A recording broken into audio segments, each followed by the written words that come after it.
Hello, hello. Let's take a quick look at the NVAR rental application and make sure that you have all the information that you need to be able to fill it out properly so that your application can get processed expeditiously and you can get an answer on the rental home that you're trying to move into, that you want to apply on. So here on the screen in front of you, I've got the first top part of the page of the rental application.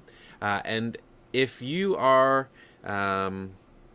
being represented by another real estate agent, they'll fill this part out. If you are applying through the landlord's real estate agent, they'll fill this part out. So the top part you don't need to mess with. You will need to put your initials there.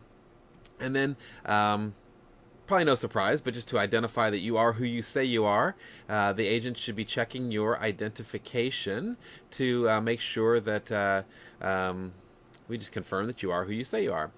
You go through here and just fill out everything as completely as possible. I mean, I could end this video right now by just saying, fill out every blank. Fill out every blank with something, whether it's an NA or whether it's the appropriate information. If you don't have the information, put an NA. If you have the information, put it there. If it's a phone number, a social security number, a complete name to include your middle initial, all of those things are things we've seen delay the processing because we don't have the information we needed. So fill out the amount of time that you want to rent the property, the date that you want to move in, the amount you want to pay.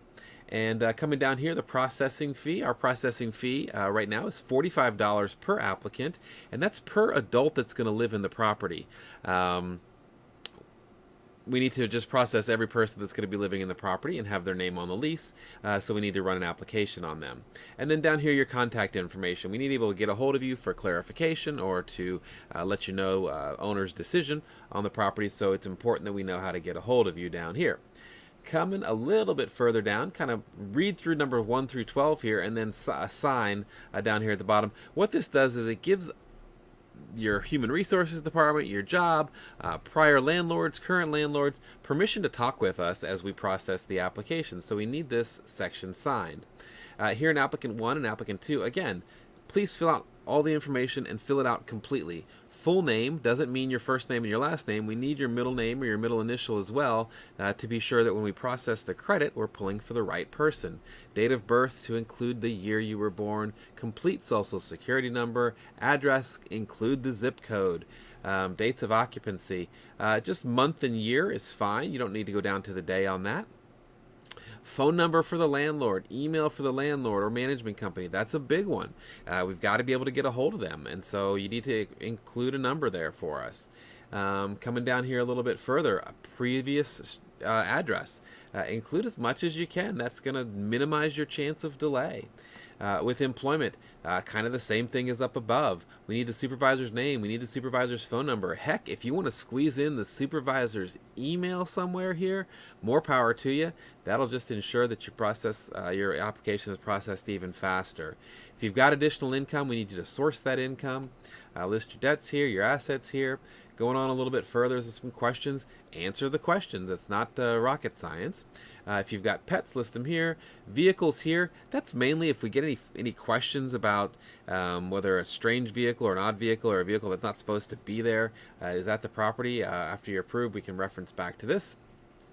And then other occupants that are going to live in the premises. As the owner, they do need to know who else is going to be living in the property. And then somebody to reach in case there was something that happened that we needed to reach out to somebody on your behalf. We are not going to check these designations. These aren't references. These are people that we would contact if we needed to reach you or if something was going on and we had to reach out to somebody else. So that's the basics of it. Now, REMax has a procedures checklist. So this is a really simple way to just go boom, boom, boom, boom, boom, all the way down and look to make sure that you've done everything you're supposed to include an address where you drop it off, who to make the checks out to, how many checks to drop off, all right here in the application procedure checklist. So between this and the rental application, fill it out completely. If you've done all these things and you filled out this application correctly, you've dropped off your checks, that is the best way to ensure that your application will be processed quickly. We do thank you for your interest in a REMax 100 rental listing, and hopefully we can get you approved and moving into a great property.